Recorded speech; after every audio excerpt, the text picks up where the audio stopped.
Tema 51. No nos metas en tentación. 1. Escritura base, Mateo 6 y 13. No nos metas en tentación, mas líbranos del mal. No nos dejes caer en tentación, mas líbranos del mal. 2. Objetivo. Al final de la lección cada participante tendrá claro que la tentación sobre el creyente no viene de Dios, pero viene de Dios la fuerza para resistirla y vencer. 3. Introducción.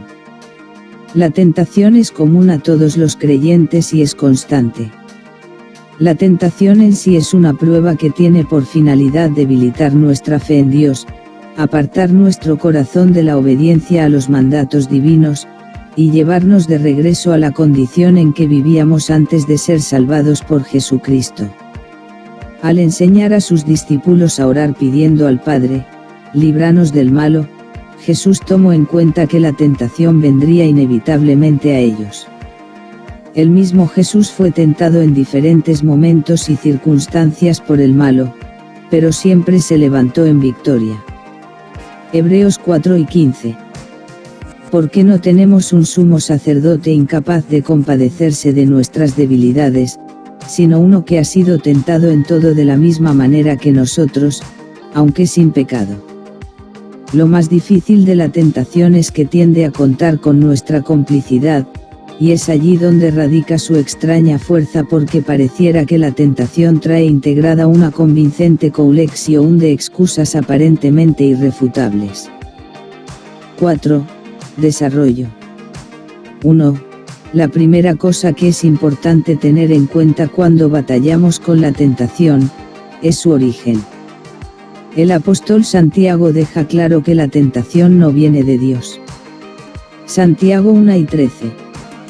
Cuando alguno es tentado, no diga que es tentado de parte de Dios, porque Dios no puede ser tentado por el mal, ni él tienta a nadie.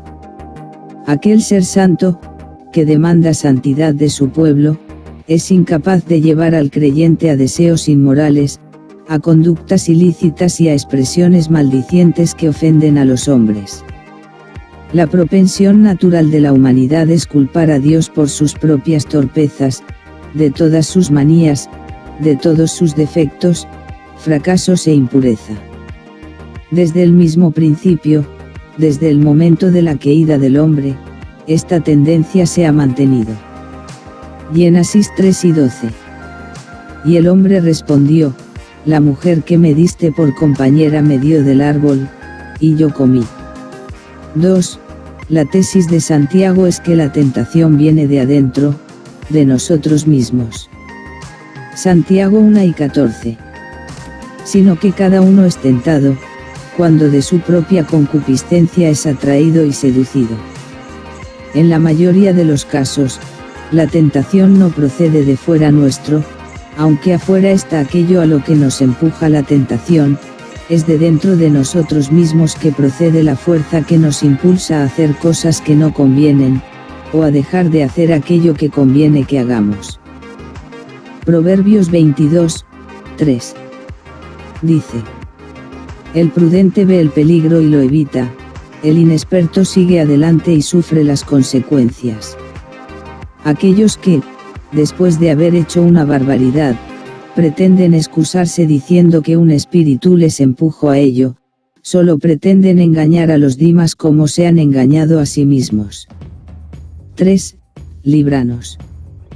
Puesto que la tentación se presentará finalmente, el creyente tiene que tener un sentido de su debilidad ante ella.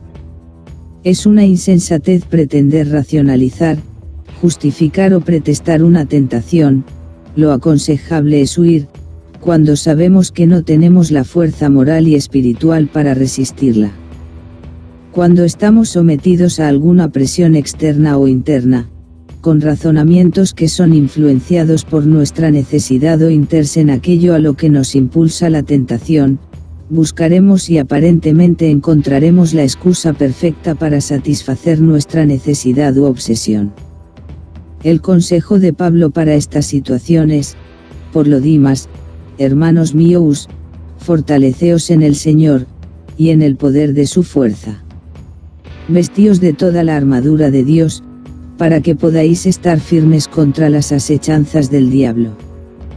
Efesios 6, 10,11. El creyente necesita ayuda para vencer al malo. El malo ataca mediante el engaño. Segunda carta a los Corintios 11, 3. Pero temo que como la serpiente con su astucia engañó a Eva, vuestros sentidos sean de alguna manera extraviados de la sincera fidelidad a Cristo. Segunda carta a los Corintios 11, 14-15. Y no es maravilla, porque el mismo Satanás se disfraza como ángel de luz.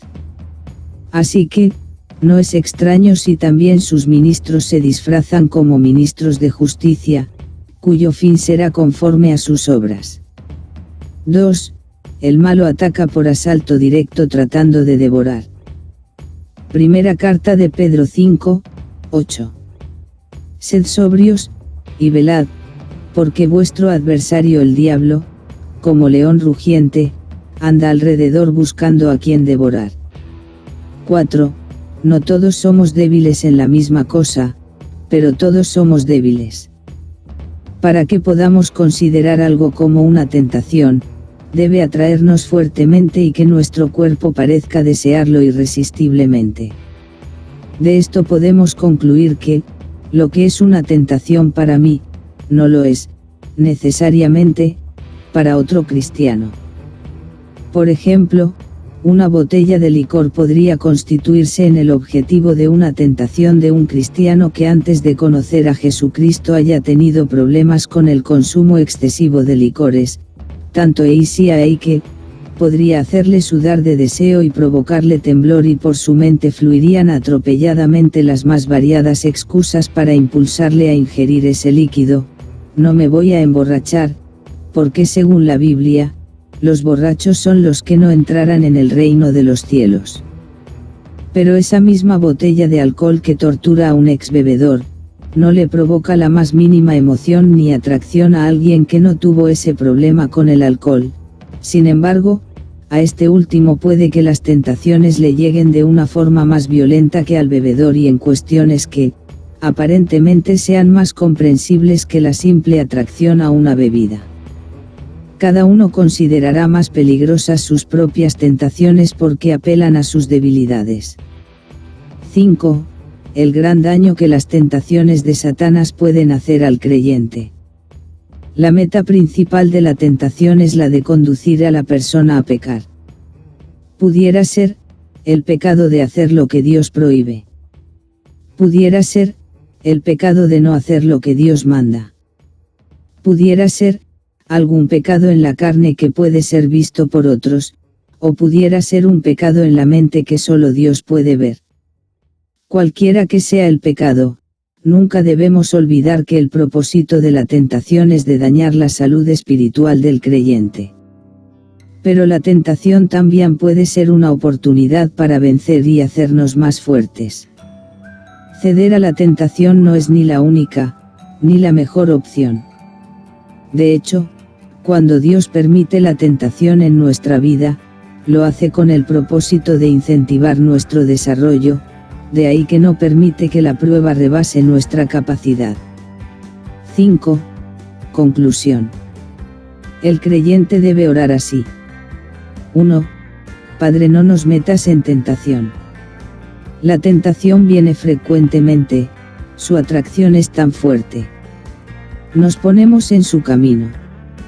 Buscamos nuestro propio camino y reaccionamos a cada vuelta. Oh Dios, no nos dejes librarnos a nosotros mismos. 2. Y, querido Padre, líbranos del malo. Es maestro del engaño y pinta cuadros tan hermosos.